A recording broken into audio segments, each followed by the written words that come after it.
our country. So how do you read this politically, Erin? Does this mean no war? We're just sending a message, or what's your take? Politically, this is a time where you would expect President Trump to likely show his strongest area of expertise. When it's come to geopolitical conflict, this is a president who has ended numerous wars and is now ramping up pressure on a rogue regime that, yes, is funneling drugs to the United States. Politically speaking, this can be tenuous, given that Congress will want its role in oversight, but the president is doing the work necessary to protect the American people, and in doing so is flushing out the Maduro regime by cranking up the pressure, things that you have not seen previous presidents willing to do. And so obviously when it comes to the brave men and women who serve the United States military, we thank them for that service. And, you know, when it comes to this politically, the president is in a tough situation, but one he excels in. Yeah, meantime, you had Florida Senator Rick Scott, who really kind of laid this out pretty simple, pretty concise. He said the following, watch. What the president is doing is he is stopping drugs from killing our grandchildren and our children. And I applaud him for that. So Maduro will be arrested. He will be in prison, or he's going to be in Turkey or Russia or China, some other place. Just kind of putting the word out. If Maduro leaves, it ends. It just goes away, right? I think that Senator Scott draws the correct line here. This is a fight against an indicted narco-terrorist, and the cartels are killing our children.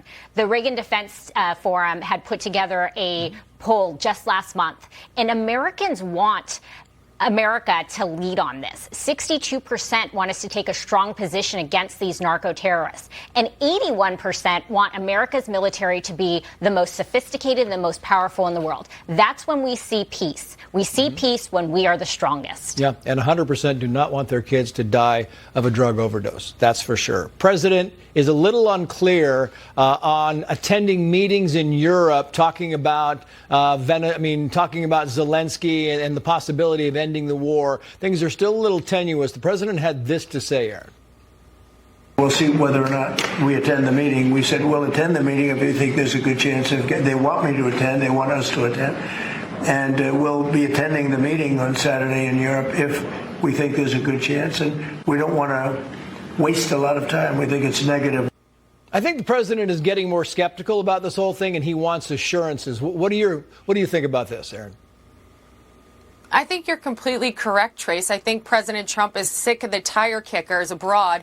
Instead of coming to a peaceful resolution between Russia and Ukraine, you see one side back down and another side back down when they get so close to peace. President Trump has been very clear. He wants peace. This war between Russia and Ukraine was completely started by the fecklessness of Joe Biden, and it's up to Donald Trump to fix it. So he does not want to attend a meeting to sit between people who are not going to be serious when it comes to ending a war and saving lives. He will show up when it's time for him to put his diplomatic foot down and say, enough's enough, the war is over. Until then, Zelensky and Putin moving the goalposts on each other. It's over. We need to end this war. That's what President Trump's stance is.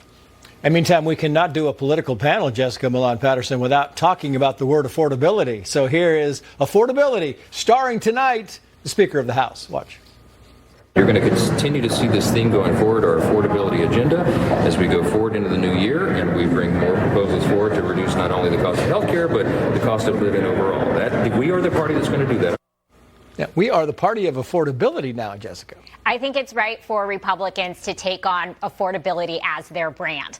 Also, Americans want results, not rhetoric. And so Republicans have to show them through those healthcare numbers, through those energy costs, through the grocery costs, that they are the party of affordability and they are bringing that to them. They want to make sure that things are actually being done, and that's what's going to make the difference in the midterms. Jessica Milan Patterson, Erin Maguire, thank you both. Meantime, Tyler Robinson made his first in-person court appearance today, nearly 3 months after being charged for shooting and killing Charlie Kirk.